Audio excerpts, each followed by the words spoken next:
research shows that anger can actually help people overcome challenges or obstacles that might get in the way of their ambitions. Now, that's not the case for Alex Jones, whose lunacy actually worked against him, certainly when it came to the defamation trial after he claimed that Sandy Hook was a false flag. But let's put Alex Jones aside for a moment, or forever, if you will. A recent study published in the Journal of Personality and Social Psychology found that participants who completed a variety of challenges or challenging tasks in a state of anger actually performed better than participants who were experiencing other emotions. So Cenk, you seem to exude anger on the show time to time. What are your thoughts on this so far? Yeah, so I'm kind of an unusual situation, so I'm not sure this one applies to me because I vent on this show, and in real life I'm not angry at all. Generally a very happy-go-lucky guy, but it does help me to vent on air. If I didn't vent on air, then I don't know. Then it might be a different situation. But for me, it channels my emotions, it releases them, it's honest, and then I'm done with it. But when you let things fester, I think that's when you have a much bigger problem. And maybe the expression of anger allows them to not let it fester. And so that's one potential theory as to why we're getting the results that we're seeing. No, I love expressing anger. I do it. Yeah, you telling me about anger. I do it on the show. I do it in real life. What you see is what you get, okay? Like, it is true. I feel like Cenk in real life is very happy-go-lucky, and like you use the show to kind of express maybe the negative emotions and anger that you might be feeling.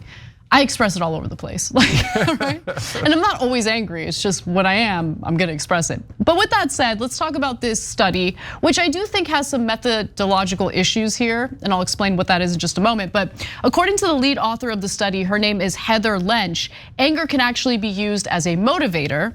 We found that anger led to better outcomes in situations that were challenging and involved obstacles to goals, Lench said. But anger did not improve people's performances when it came to easier assignments, according to the study.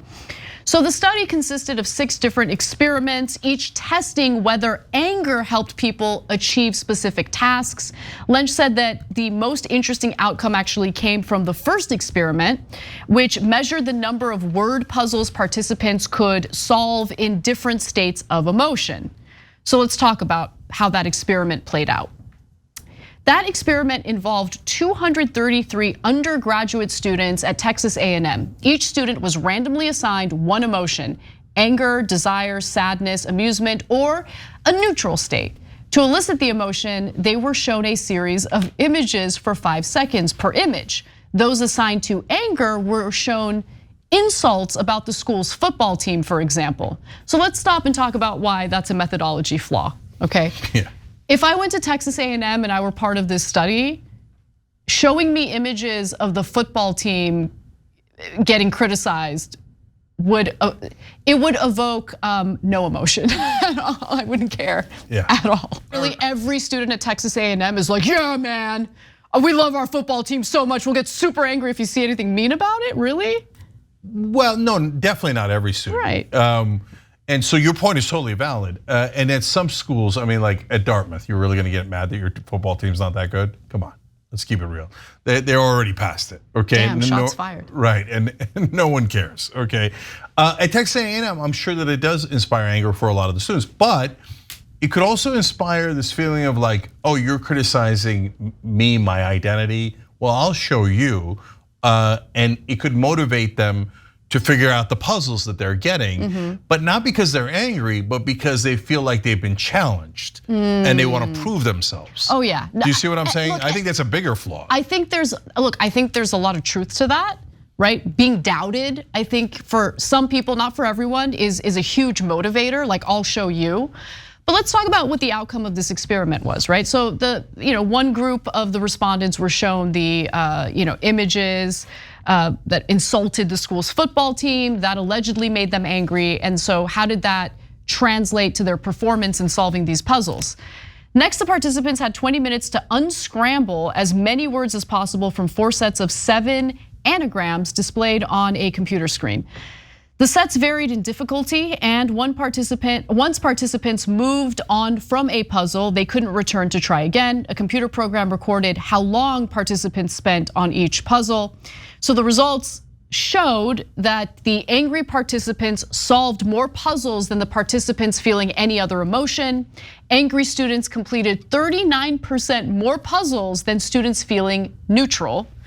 And according to Lynch, participants feeling angry also demonstrated greater persistency by spending more time trying to solve the puzzles. Greater persistence by spending more, yeah. I'm telling you, I think the main thing out of this study is that if you get under people's skin, they're gonna be driven to prove you wrong. I know that I can relate to that. And so if you tell them, oh yeah, you're this or that sucks, right? I'm like, oh yeah, give me some goddamn puzzles. I'll show you, right? So the methodology is so off that I can't attribute the anger more than the other emotions that might be involved. Right. But I'm curious about the study. I'm interested in as a guy who is often angry on air. In fact, our YouTube members wrote in about a segment I did earlier today. Artsy Fartsy Gal 65, already a hilarious title, wrote in, I'd rather watch Cenk being angry and passionate than those robots on CNN. So for me, that's me solving a puzzle, okay? So in a sense, I can validate the study from just my anecdote, for whatever that's worth, which is not much, by the way.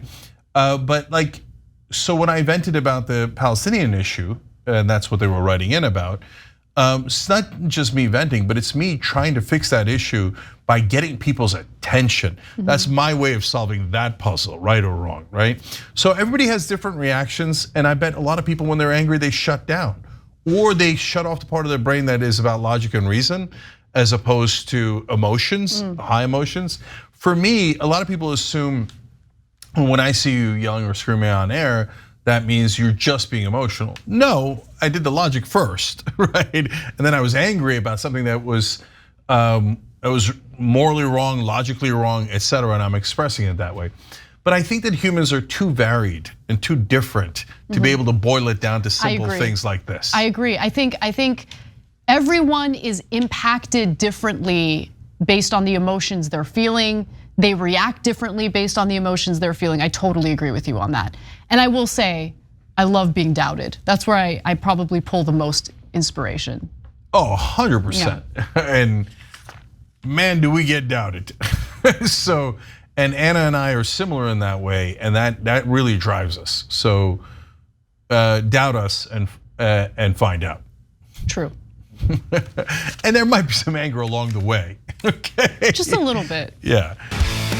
Thanks for watching. If you become a member, you get to watch all this ad-free, except for, of course, this ad. Still, hit the join button below.